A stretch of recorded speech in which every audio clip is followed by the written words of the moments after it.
capítulo de número 13. Louvado seja o nome do Senhor.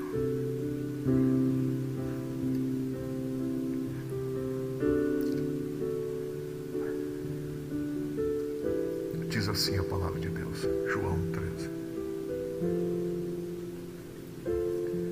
Ora,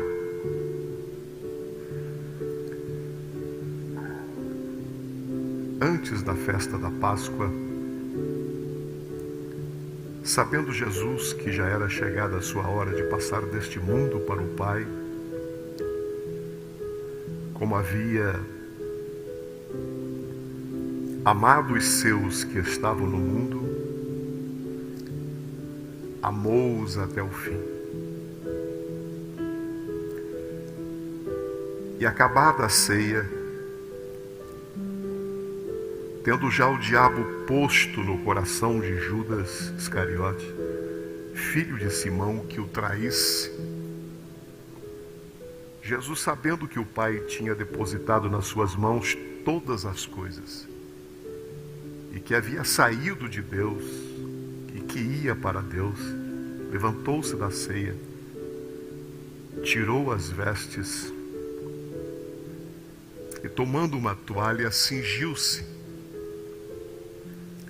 Depois pôs água numa bacia e começou a lavar os pés aos discípulos e a enxugá-los com a toalha com que estava cingido. Aproximou-se, pois, de Simão Pedro, que lhe disse: Senhor, tu lavas-me os pés a mim? Respondeu-lhe Jesus e disse-lhe: O que eu faço não o sabes tu agora, mas o saberás depois. Disse-lhe Pedro: Nunca me lavarás os pés. Respondeu-lhe Jesus: Se eu não lavar, não tens parte comigo. Disse-lhe então Pedro: Senhor, não somente os pés, mas também a mão, as mãos e a cabeça. Disse-lhe Jesus: Aquele que está lavado não necessita de lavar senão os pés, pois no mais todo está limpo. Ora, vós estáis limpos, mas não todos. Porque bem sabia ele quem o havia de trair, por isso disse: Nem todos estáis limpos. Depois que lhes lavou os pés e tomou as suas vestes e se assentou outra vez à mesa, disse-lhes: Entendeis o que eu vos tenho feito? Vós me chamais mestre e senhor e dizeis bem, porque eu sou. Ora, se eu, Senhor e Mestre, vos lavei os pés, vós deveis também lavar os pés uns dos outros. Porque eu vos dei o exemplo para que, como eu vos fiz, façais vós também. Curve a sua cabeça. Pai, obrigado por esta manhã linda. Que privilégio, Pai, podermos estar na Tua casa nesta manhã, sermos administrados, podermos oferecer um culto a Ti. Coração aquecido, rendido aos Teus pés. Como disse o salmista, nos alegramos todas as vezes que ouvimos falar: vamos à casa do Senhor. Amamos os Teus átrios, os Teus tabernáculos. Aqui somos confrontados. Aqui somos edificados, consolados, orientados pela Tua palavra. Obrigado por esta manhã. Em nome de Jesus. Pode tomar assento.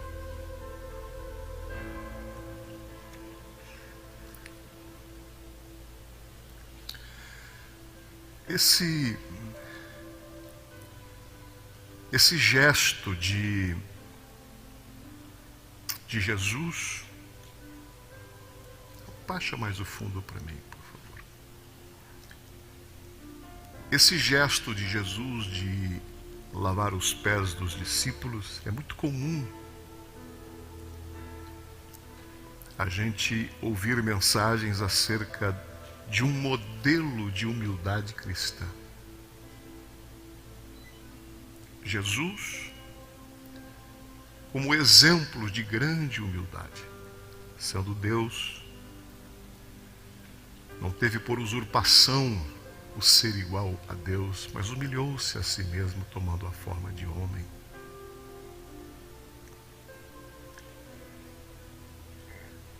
E muito eu tenho ouvido mensagens lindas acerca da humildade de Jesus, em se dispor a lavar os pés de cada um dos discípulos. Era a última noite de Jesus na terra. Era quinta-feira.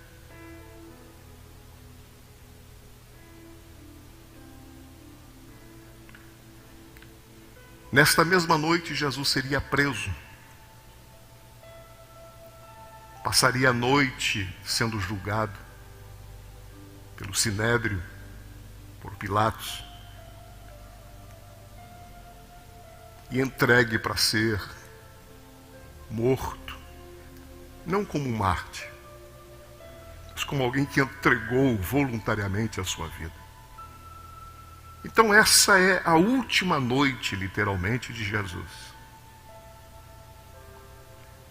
E ele sabia que era a sua última noite. Nós não sabemos. Eu não sei o que você diria se você soubesse que esse fosse o seu último dia. Jesus procura consolar os discípulos, apóstolos, para tudo aquilo que estava para acontecer.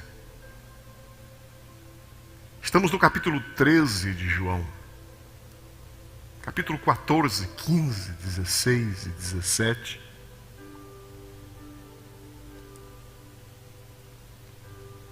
Ele fornece uma base aos apóstolos, porque o mundo deles iria desmoronar naquela noite. Tudo aquilo, toda a expectativa colocada em Jesus iria por terra. Iriam duvidar de que realmente, será que ele seria o Messias prometido por Israel? Para Israel?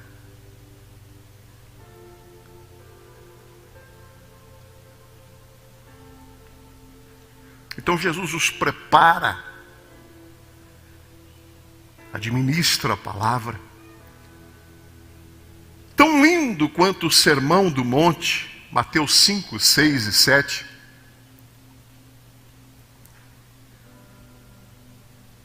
São estas últimas palavras de Jesus.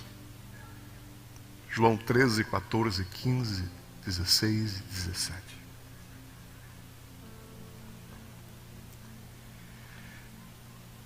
E muito se ministra sobre humildade cristã. Mas esse texto está muito mais relacionado a uma necessidade constante de limpeza espiritual do que a humildade cristã.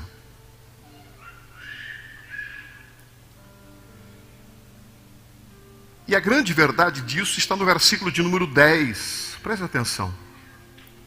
Quando Jesus diz assim: aquele que está lavado necessita lavar, senão somente os pés, porque no mais tudo está limpo. Ora, vós já estáis limpos, mas não todos. Esse texto, ele fala muito mais acerca da necessidade de limpeza diária, de manutenção espiritual. Porque senão Jesus não teria dito isso. Aquele que já está lavado necessita de lavar, senão somente os pés. Ou seja,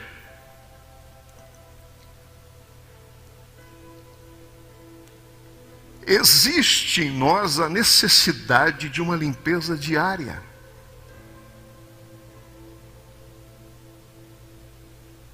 Hoje é o primeiro dia de uma nova semana, semana que terminou ontem. Tivemos que nos banhar todos os dias.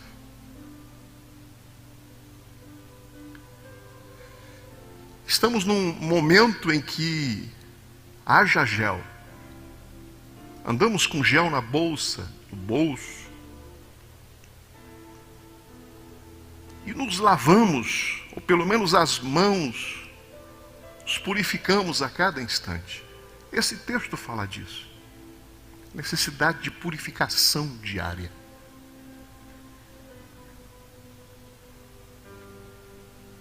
Para não pegar vírus, para não adoecer espiritualmente, para não cortar a intimidade, o contato com Deus,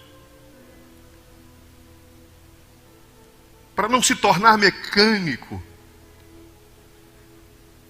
para não perder as emoções da vida cristã. Nós temos a necessidade de, se não todo instante, mas todos os dias, pelo menos, e que bom que seja todo instante, viver nos purificando, viver nos limpando. Aquele que já está limpo, aquele que já está lavado, não necessita de lavar senão somente os pés,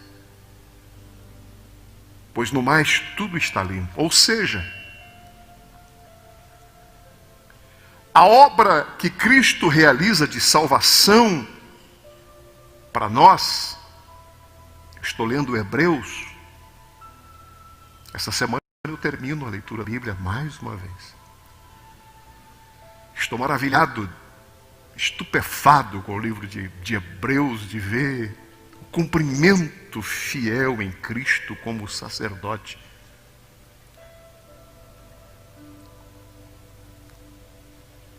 E a obra que Jesus fez, diferente dos sacerdotes do Antigo Testamento, que tinham que se oferecer primeiro para que os seus pecados fossem perdoados e depois pelos do povo, e todos os anos faziam isso. O de Jesus é único, se ofereceu apenas uma vez. Porque diz a Bíblia, se o sangue de touros e de bodes pode limpar a vossa consciência pecaminosa, quanto mais o sangue de Cristo, como de um cordeiro imaculado e incontaminado. Então a obra que Jesus fez de salvação por nós, ela é única. Ela não precisa ser repetida nunca mais. O sacrifício de Jesus foi um sacrifício perfeito. Todavia, entretanto, contanto, portanto, aqueles que são limpos pela justificação de Deus, aqueles que foram alcançados por sua graça, precisam se lavar diariamente, mesmo já tendo se lavado, mesmo já tendo se banhado.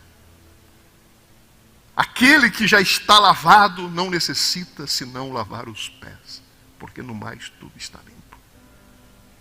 E essa necessidade de lavação diária só tem um propósito: de não perdermos o contato, de não ficarmos sujos, de não perdermos a intimidade com Deus. Os filhos de Deus não são totalmente regenerados no primeiro dia de salvação a ponto de nunca mais almejarem absolutamente nada senão a vida espiritual. Do contrário, existem em nós resquícios carnais que continuam lutando contra aquilo que o Espírito de Deus realizou em nós. E aí começa a guerra. Ao longo de toda a nossa vida, até o dia em que o Senhor ou vier particularmente, ou nos levar como igreja. E o que esse texto tem a ver?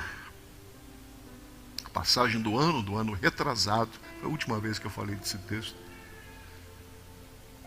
de 2018 para 2019.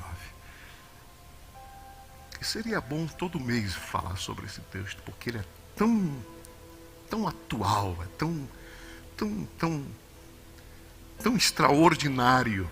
Eu me inspiro nele toda vez que eu me lembro dele. Duas lições desse texto para nós. Primeira, é que não tem santo que pise no chão dessa terra que não suje os pés. Estou falando de santo. Não estou falando de gente não regenerada. Não estou falando de gente impura. Estou falando de salvo. Gente que experimentou, que foi à cruz. Gente cheia do Espírito. Não tem santo que pise no chão desta terra que não suje os pés. Não existe. Simplesmente não existe. Quer uma prova disso? Podia dar muitas. Vou dar uma. Há alguém aqui nesta manhã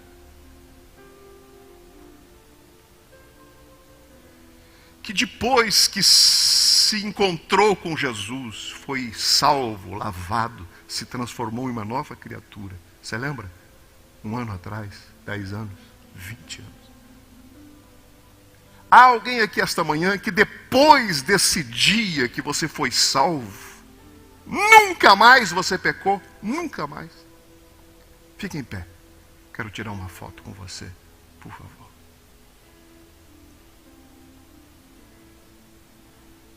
Se houvesse, pecaria na hora que ficou em pé. Estaria mentindo.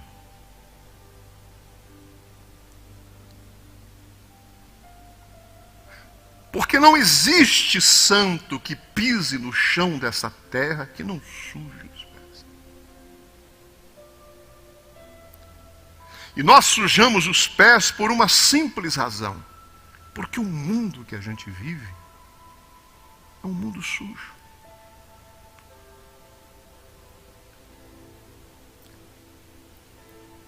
Você sai na rua, você suja os pés.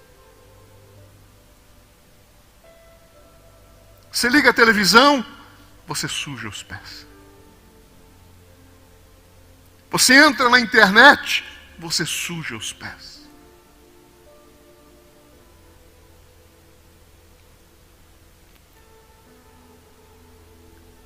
Numa conversa, você suja os pés. Sozinho no quarto, pensamentos, você suja os pés. Nós não somos mais dominados pelo pecado. Nós não somos mais escravos do pecado. Nós não somos mais controlados pelo pecado, mas pecamos. E se dissermos que não temos pecado, somos mentirosos, diz a Bíblia.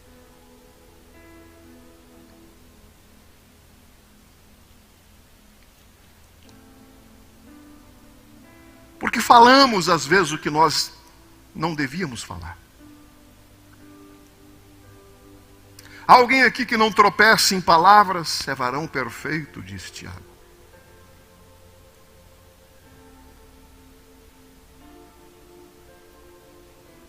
Pecamos por pensamentos.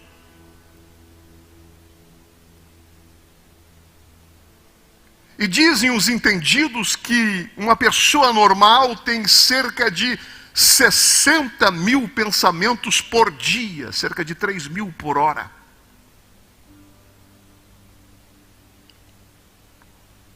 Passam. E quantos desses às vezes vêm acumulados de poeira, de sujeira? Porque na nossa mentalidade legalista, achamos às vezes que pecar é roubar, matar e não poder carregar. Aí eu não adultero, eu não roubo, eu não defraudo ninguém. Mas às vezes é cobiçoso, é linguarudo. Se ira facilmente, se ressente facilmente, se dói. O Paulo escreveu à igreja de Corinto, li esta semana. Eu não posso ministrar para vocês como crentes maduros, porque vocês ainda são crianças, dependem de leite.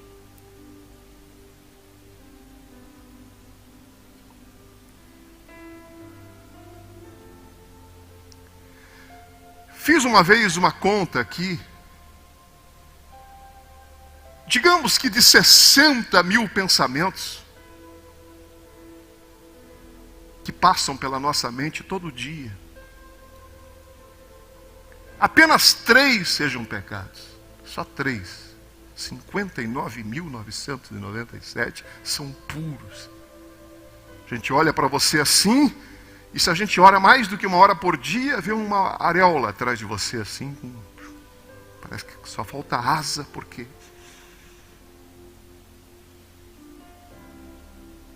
igreja não é lugar de gente perfeita. Aliás, os problemas que existem na igreja nos fazem ser aquilo que devemos ser. Deus se utiliza das divergências, das dificuldades, para nos amadurecer. Quando Deus quer usar alguém, Deus não coloca ele numa cristaleira, Deus joga numa fornalha.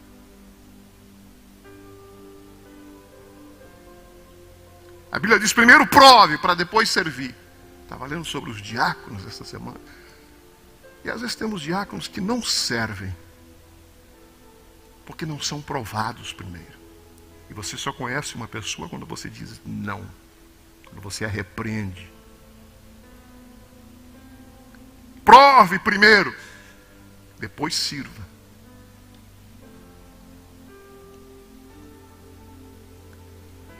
E aí, em vez de ser uma bênção, se torna um peso, um cargo ministerial na vida de alguém, porque não foi provado. Acha que o ministério é um jardim de infância. A vida cristã é um parque de diversão, e é uma guerra. É uma guerra. Então, se 3 pensamentos apenas dos 60 mil que passam pela nossa cabeça, vamos dizer que a gente seja muito aquém da normalidade e passe só 1000 pensamentos por dia, que a gente não tem nem noção de tantas coisas que passam pela nossa mente. Se só 3 fossem pecaminosos, nós teríamos no mês 3 vezes 30, quanto que dá? 90. 90 vezes 12, 900, 990, 1080 por ano. Se só 3 pensamentos sejam impuros que passam pela nossa mente, nós computaríamos 1080 pecados por ano. E não precisa ter 1080 pecados para ir para o inferno. Basta um.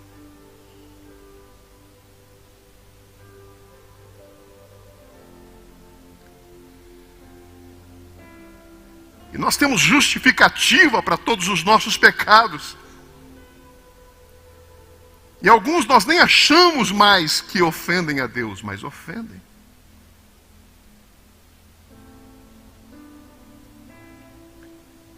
Interessante que a lista de pecados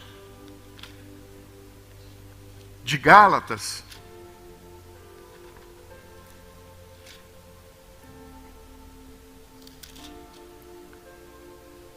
que fala sobre as obras da carne, dos 22 pecados que tem aqui, e diz assim: os que tais coisas praticam não herdarão o reino de Deus. Dos 22 que tem aqui, só 3 são cometidos na carne. Os outros 19 são pecados interiores, do espírito: inveja, cobiça, iras, heresias, glutonarias, porfias, dissensões.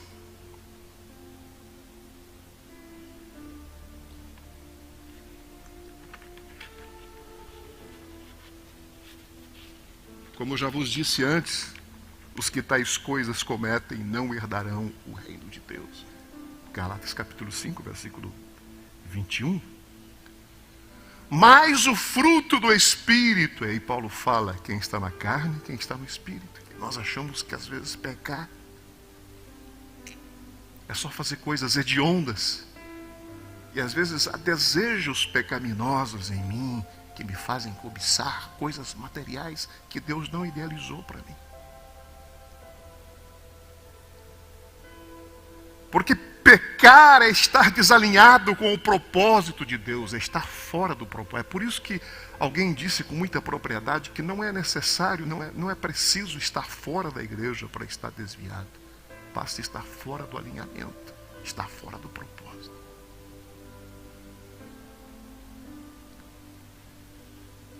Talvez haja o mesmo número de gente desviado dentro de igreja como os que estão lá fora. Os que estão lá fora estão conscientes do seu desvio. Os que estão dentro da igreja às vezes não estão, porque acham que vêm para a igreja e estão salvos.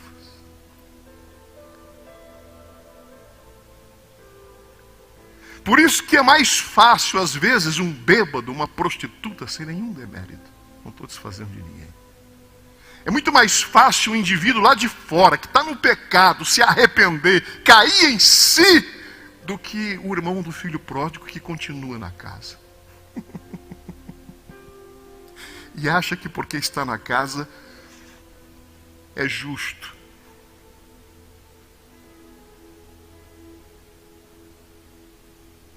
Mas é arrogante, é presunçoso, não é compassivo, não ama nem o próprio irmão que se perdeu.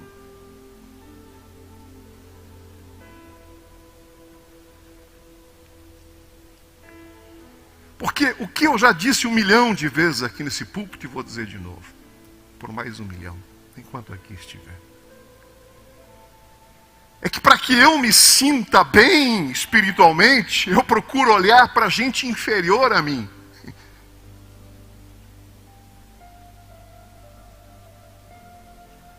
Olha, o indivíduo faz isso, faz aquilo, não vem na igreja, não ora como eu, não lê a Bíblia como eu, vive metido em confusão. Olha lá, o indivíduo peca. Eu olho para quem é inferior a mim para eu me sentir bem. E aí eu acho que eu estou acima da média. Só que quando Deus me mede, Deus não me mede com a vara de medir que eu tenho, com o parâmetro que eu uso. Deus usa a vara de medir chamada Cristo. Ele coloca do meu lado a pessoa de Jesus. E aí quando eu sou comparado, eu não sou comparado com quem é inferior a mim. Eu sou comparado com Cristo. Eu não sei você, mas quando eu sou comparado com Jesus, aí eu vejo que eu estou em falta, que preciso melhorar ainda muito.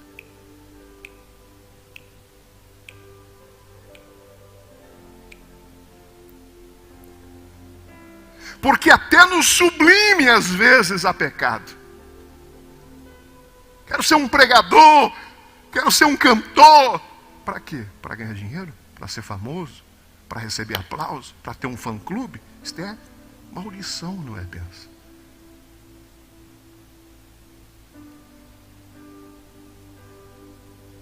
Até nos nossos bons desejos, às vezes vem carregado de pecado. Para que ter uma casa melhor, um carro melhor? Para se exibir? Para mostrar que estamos... E confundimos, às vezes, prosperidade material com vida espiritual. Que prosperidade material é fruto de fidelidade financeira. Até o mês passado teve 3 pessoas que não são da igreja, nem crentes são, deram dízimo aqui na Shekinah. São abençoados por Deus. Agora não confunde prosperidade material. Estou sendo abençoado, os meus negócios estão dando tudo certo, mais do que eu esperava. Você é fiel, Deus te honra. Tem gente lá fora que nem fiel é, mas porque é esperto, ele prospera financeiramente. Então Bill Gates seria o cara mais espiritual da América. E se ele não se converter, vai para o inferno. Que Deus o converta. tenha misericórdia dele. Agora, a prosperidade financeira é uma coisa, e vida com Deus é outra. Aqueles que teriam dificuldade de ter uma mentalidade como a de Bill Gates, somos fiel no pouco, sobre o pouco você é fiel, sobre o muito te coloco.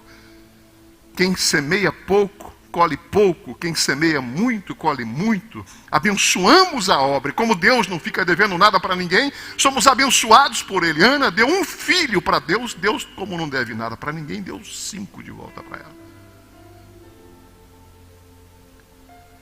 Mas não confunda bênção econômica com vida espiritual.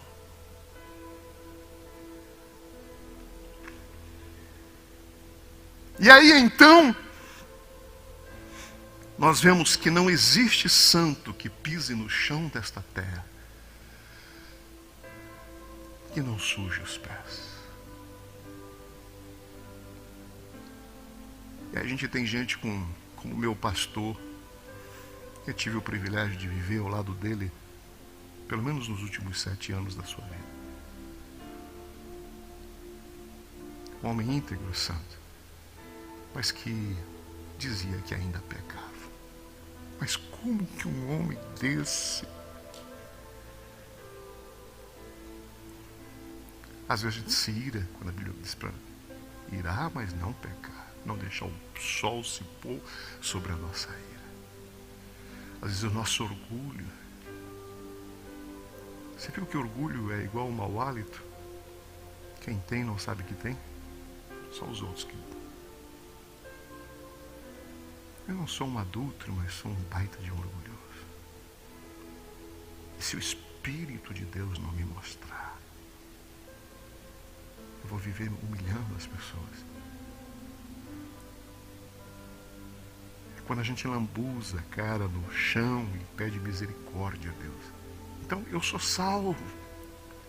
Eu sou lavado no sangue de Jesus, mas eu tenho a necessidade diária de lavar os pés. Jesus disse: quem já está limpo não necessita de lavar senão somente os pés. Por isso que quando Jesus chegou para lavar os pés de Pedro, Pedro disse: jamais me lavarás os pés. Jesus disse: se eu não te lavar, tu não tens parte comigo.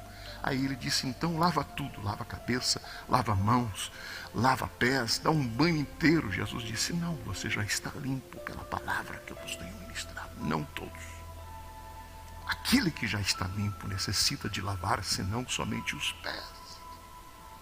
Eu já fui banhado, eu já fui limpo, eu já fui salvo, eu já fui à cruz. O Espírito de Deus habita em mim.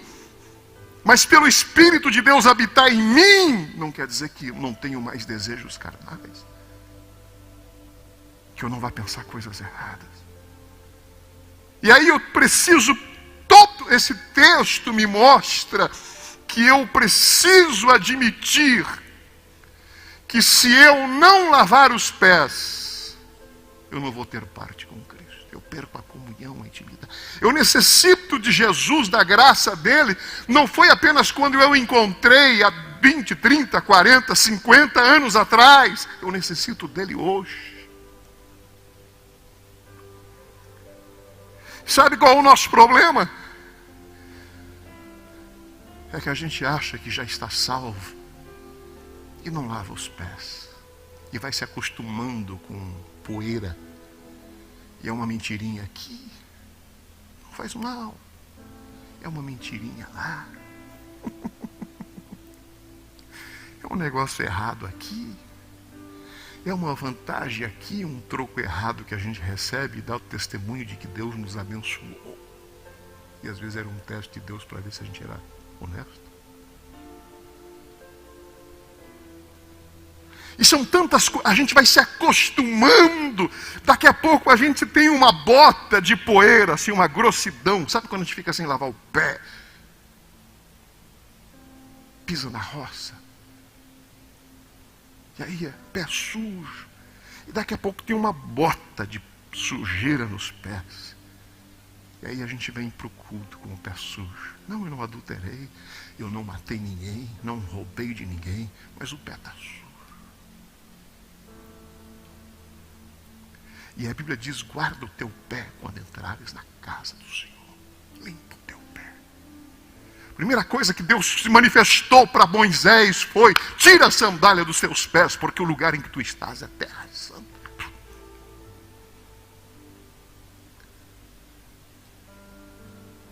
E aí eu chego para a igreja com o pé sujo. Aí não tenho comunhão, não consigo prestar culto. Na hora de louvar eu não louvo. O louvor não está assim tão bom quanto devia estar. Não é o louvor que não está bom. Não é necessário haver louvor para eu adorar. O culto não é feito para você, é feito para Deus. Se alguém acha que está errado, tem que ser Deus, não é você, não sou eu.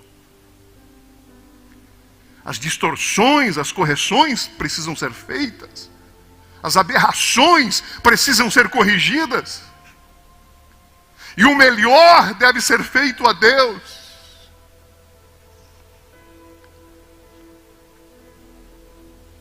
Mas se os meus pés estiverem grossos de poeira, se eu passei uma semana negligenciando, Duane usou uma expressão quando ele pregou quarta-feira retrasada, muito simples, muito boa.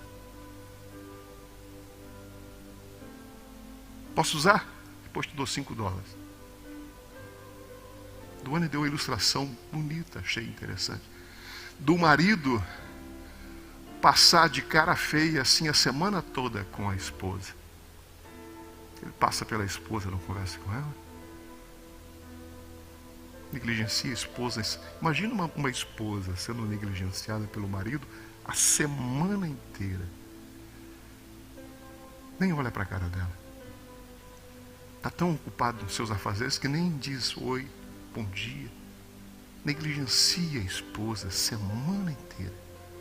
Aí chega domingo, meu amor, razão da minha existência, como eu te amo. Como assim? Como assim?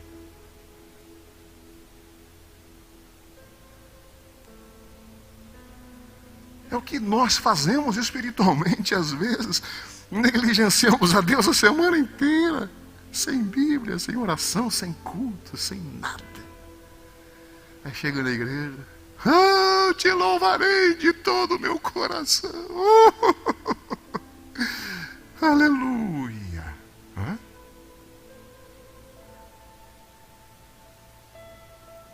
Pecar é estar fora do propósito. Eu não preciso adulterar para pecar. Basta eu não orar o tanto que eu deveria. Basta eu não estar alinhado o tanto que eu preciso. Basta eu não ter intimidade com Deus, eu já estou em pecado.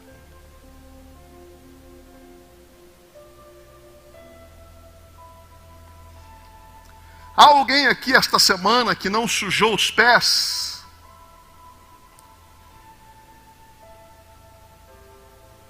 Eu não estou perguntando a alguém que não adulterou. Há milhões de pessoas lá fora que nem crentes são, que não adulteram, respeitam o compromisso que fizeram, são fiéis ao seu compromisso. Não precisa ter Jesus para não fazer. Mas há alguém aqui essa semana que não pensou o que não devia, que desejou o que não devia, que não sujou os pés. Fica em pé. Prepara aí o seu celular, pastor Renato, para tirar uma foto. Quero convidar esse indivíduo, essa indivídua. Vim aqui de tirar uma foto e escrever embaixo assim: achamos um mentiroso na Shekinah.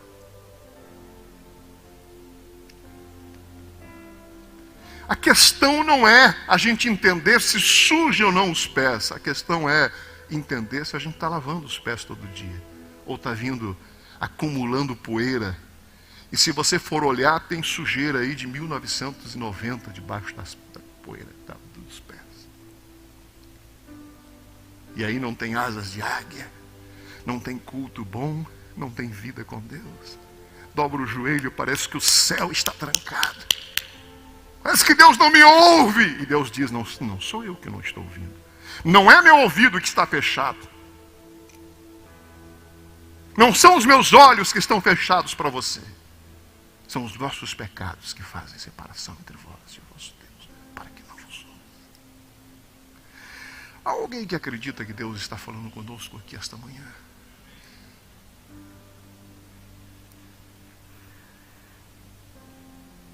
Podia falar muito. Hoje é dia de ceia, não temos muito tempo. Vamos terminar. Não há santo que pise no chão dessa terra que não suje os pés.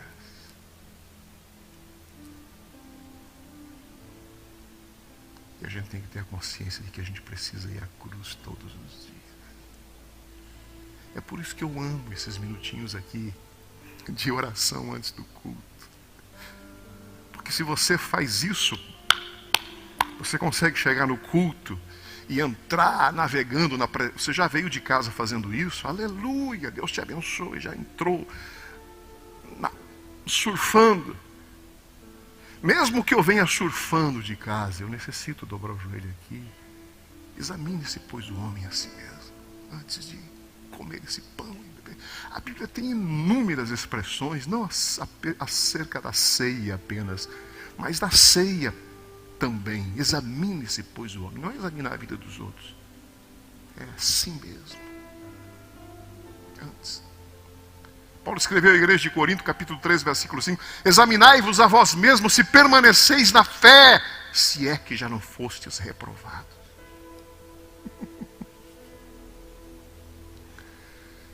E é fácil eu ficar preocupado com um farpo no olho do meu irmão, uma sujeirinha mínima na vida dos outros, mas uma trave no meu.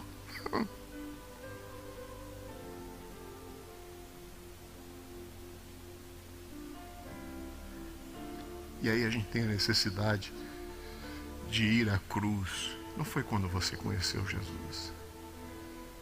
É todo dia. Senhor, sonda-me, vê se há em mim algum caminho mau. E ensina-me a fazer a coisa certa. Não me deixe não permita que eu me acostume com o pecado. Quantas vezes eu já citei a ilustração da rã. Se você pegar uma rã e jogar numa panela de água fervendo, ela pula. Mas se você colocar ela dentro de uma água fria, uma bacia, numa panela, e for esquentando aos poucos, ela morre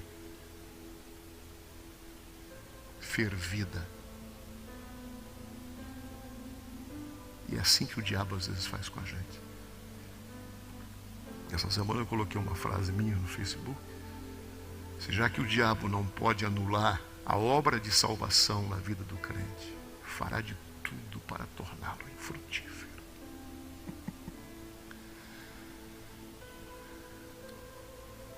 Ele nem se preocupa em arrancar você da igreja. O que ele quer é que você venha, mas seja infrutífero, reclamador, murmurador. Esteja, mas não esteja. Venha, mas não participe. Se der errado, falei que ia dar errado.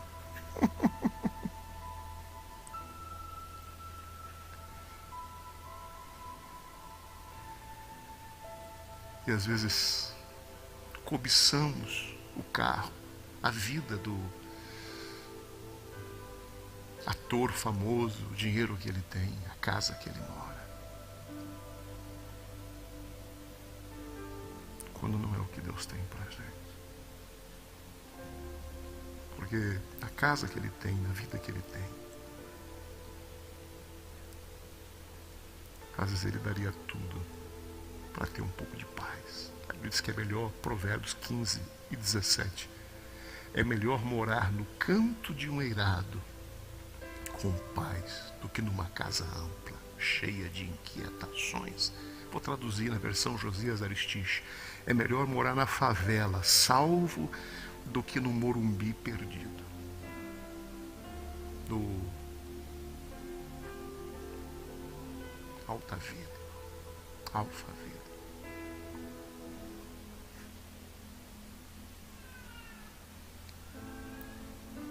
Salomão também escreve no capítulo 17 que é melhor comer alface, hortaliça, todo dia, numa casa que tenha paz, do que boi gordo e com ele o ódio. A gente não faz ideia do quanto a gente perde por não conhecer melhor a Bíblia. Errais por não conheceres as Escrituras, disse Jesus. É melhor comer pão com farinha, mas ter paz, do que comer picanha e com ele o ódio. Há alguém aqui nesta manhã grato a Deus pela vida que tem, porque não tem o dinheiro que muita gente tem, não tem a casa que muita gente tem, não tem o carro que muita gente tem, mas você coloca a cabeça no travesseiro, baba no travesseiro, ronca a noite inteira, aleluia, porque uma paz que excede todo o entendimento, que você não tem como explicar, invade a sua alma, o seu sentimento, aleluia. Há alguém aqui que pode dizer aleluia por isso nessa manhã? Por isso Jesus disse: deixe-vos a paz, a minha paz vos dou, não a dou como o mundo a dá, por isso não se turbem, nem se atemorize o vosso coração. Vamos terminar. Primeira lição desse texto, e isto não é para a gente se acostumar com os nossos pecados. Esse texto não é um favorecimento a dizer que a gente pode continuar errando. Pelo contrário, esse texto é um alerta para a gente se limpar todo dia. Porque não há santo, e esta é a primeira lição. E não é porque eu tive um pensamento erótico, um sonho errado, que eu estou perdido. É porque às vezes eu estou focando a coisa errada. Estou me alimentando com a coisa errada. Estou gastando meu tempo com coisa errada. E automaticamente, mais cedo ou mais tarde, isso vai controlar os meus pensamentos. E eu posso até estar salvo, mas daqui a pouco perder a sensibilidade, a comunhão, a intimidade. E aí sim, me afastar de Deus, porque ninguém desvia assim de um dia. Já viu alguém desviar assim? Não, todo mundo desviando aos poucos. Devagarzinho. É um pecadinho assim, é um pecadinho aqui. Não me leve mal, há muitas razões para sentar lá atrás. Por causa de criança, porque está trabalhando, porque não quer incomodar, porque chegou atrasado. Há muitas razões para sentar lá atrás. Ninguém me leve a mal. Mas uma delas é que o indivíduo está começando a se desviar. Ele sentava bem aqui na frente. Vai devagarzinho, senta na segunda, na terceira. Daqui a pouco está lá atrás. Daqui a pouco não vem mais. Daqui a pouco sumiu. Desviou assim, caiu. Não. Foi negligenciando comunhão com Deus. Palavra, culto, vida espiritual. Se acostumou. Aquilo que antes era errado não é mais. Valoriza pregador que vive lá no Brasil, que não sabe a vida dele, que não confronta ele porque não conhece quem ele é, mas os daqui não servem, não prestam, mesmo que esteja fundamentado na palavra. Mas pregador fulano de tal, esse é o cara meu, não confronta ele, não conhece a vida dele, não sabe o chulé que você tem, não está preocupado se você vai para o céu ou para o inferno, não é ovelha sua, mas é um cara. Diz que é muito fácil a gente sujar os pés, mesmo em coisas sagradas. Agora eu vou terminar. Primeira lição, de muito que poderia ser dito, é que não há santo que pise no chão desta terra que não suje os pés. Segunda, é que eu vou encontrar no meu caminho muitos irmãos com os pés sujos.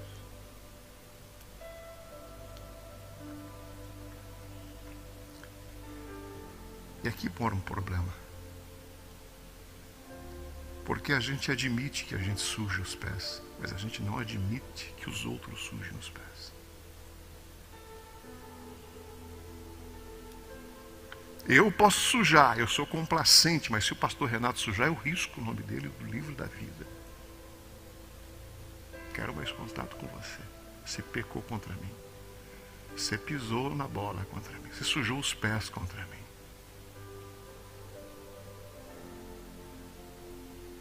E aí vem Jesus e ele diz: assim como eu vos lavei os pés,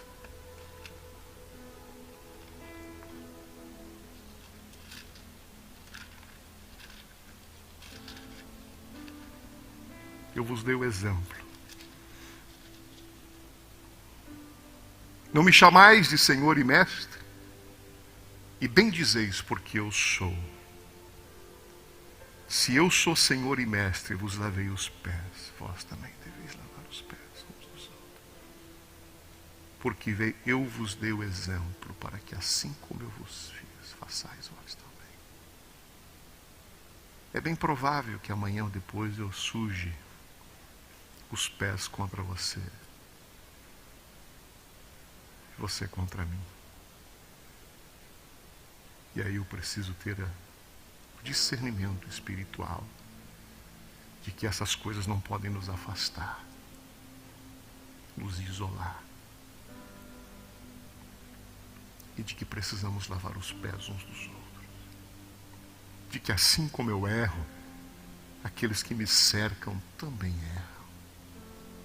Mas vós que sois espirituais, admoeste, oriente. Uma coisa é você ser orientado e não querer orientação. Outra coisa é você dar oportunidade. Ser benevolente. Se faz parte sujar os pés da minha natureza, também faz parte da natureza do meu irmão.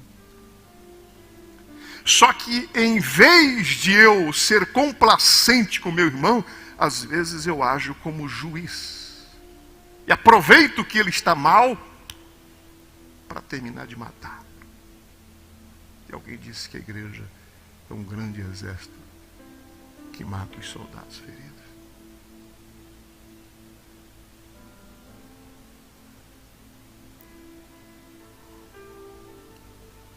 Assim como eu sujo os pés, eu preciso ter a consciência de que os que me rodeiam também sujam. Preciso ser benevolente, misericordioso, compassivo. Bom, você pisou na bola, mas eu quero ser como Jesus. Até quantas vezes, Senhor, devo perdoar o meu irmão? Até 7?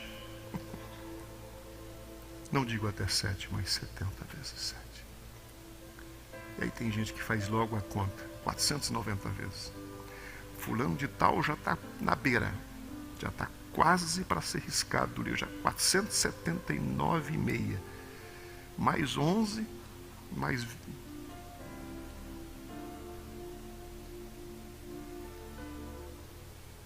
Quando Jesus disse assim, que eu devo perdoar o meu irmão 70 vezes 7. Número 7 é o número perfeito. 70 vezes 7, ele estava dizendo, você precisa perdoar o seu irmão.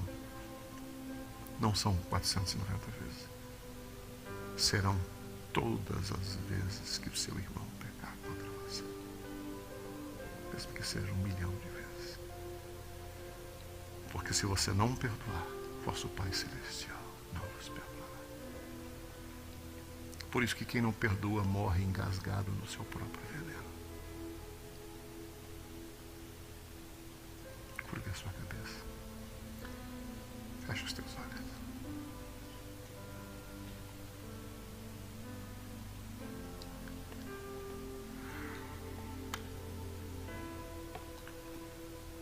Obrigado pela tua palavra nesta manhã, Senhor. Ajuda-nos a fazer a oração do salmista que disse, sonda-me, sonda-me. Por isso que oração, Senhor, não é um monólogo, é um diálogo. Sonda-me. E vê se há em mim algum caminho mau.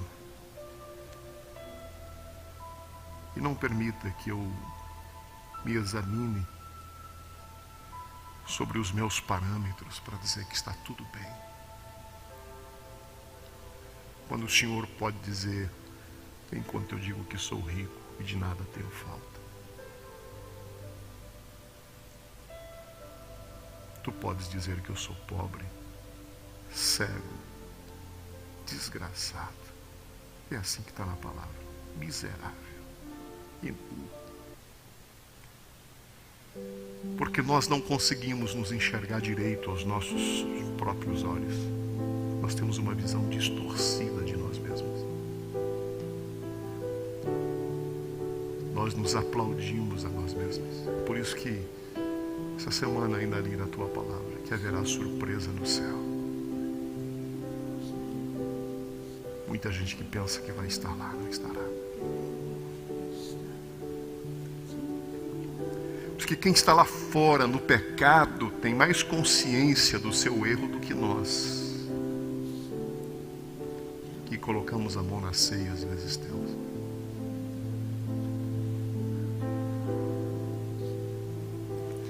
Deus não deixa a gente ser ludibriado e ir pela cabeça dos outros. Temos apetite pela palavra.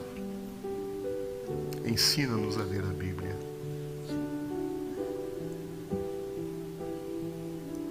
Porque não importa o que os outros, até o que eu digo, se não estiver na tua palavra.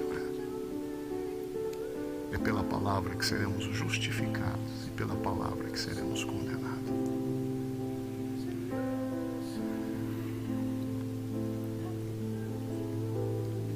Faça-nos uma igreja maior, grande, sem perder a qualidade.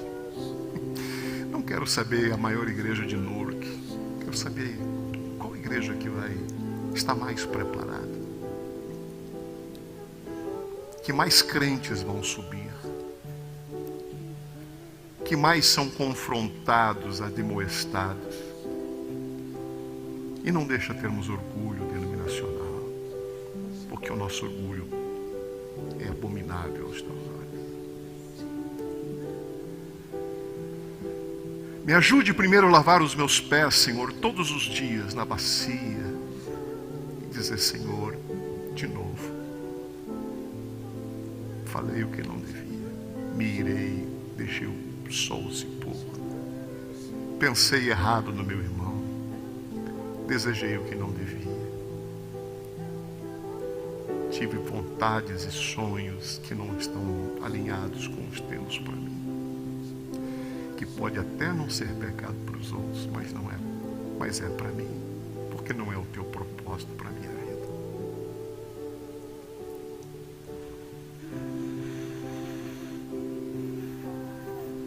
Como eu estou longe de se parecer com Jesus.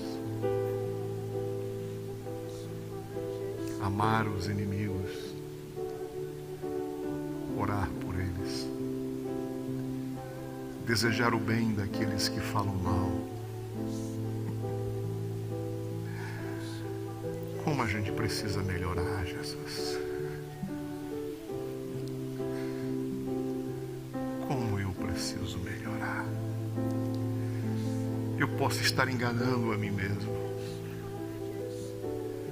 Eu posso estar como a rã cozida, amortecida,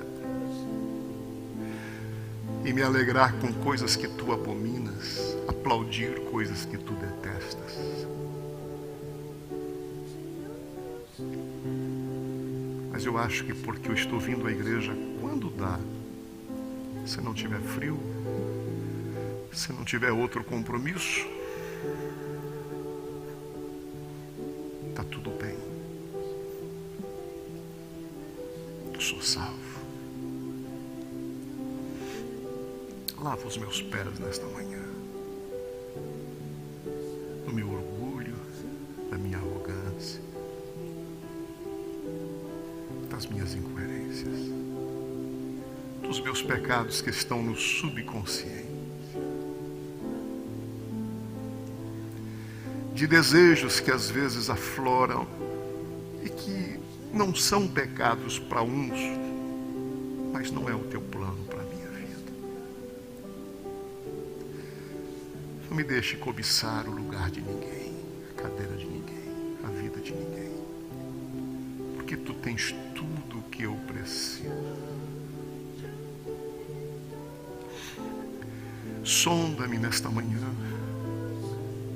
E quanto mais perto eu chego de ti, mais eu vejo que eu estou fora e preciso melhorar. Os erros só são cometidos próximos da luz, a mancha, a sujeira. E quanto mais nós nos aproximamos de ti, Senhor, mais erros nós confessamos. Oh, que linda é a tua palavra. Como me deleito nela. Como é bom ter um lugar para ser ministrado. Não é de ser admirado tanto que o diabo tenta atrapalhar as pessoas de virem, de estarem aqui em comunhão. Porque as bênçãos me são trazidas através das pessoas. Tu se utiliza de pessoas para me edificar, para me ministrar, para me confrontar. E não me deixa fugir do processo, para não ir por final da fila.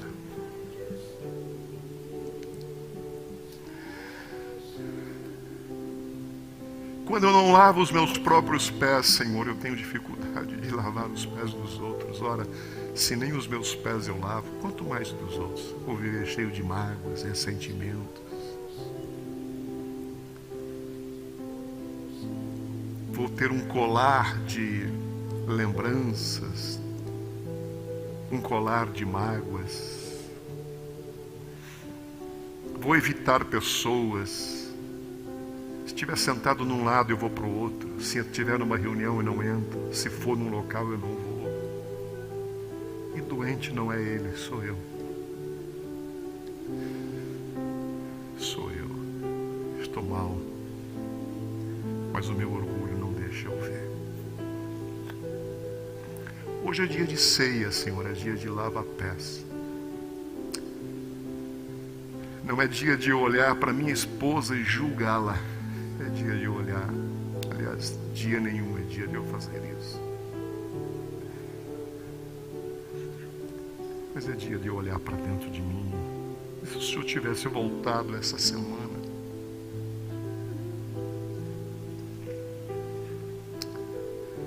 será que eu teria subido? Com a vida cristã que eu estou levando. E confundimos graça com libertinagem. E achamos que por causa da graça podemos viver de qualquer jeito. Mas a graça nos aproxima, nos leva a uma vida de santidade, de comunhão.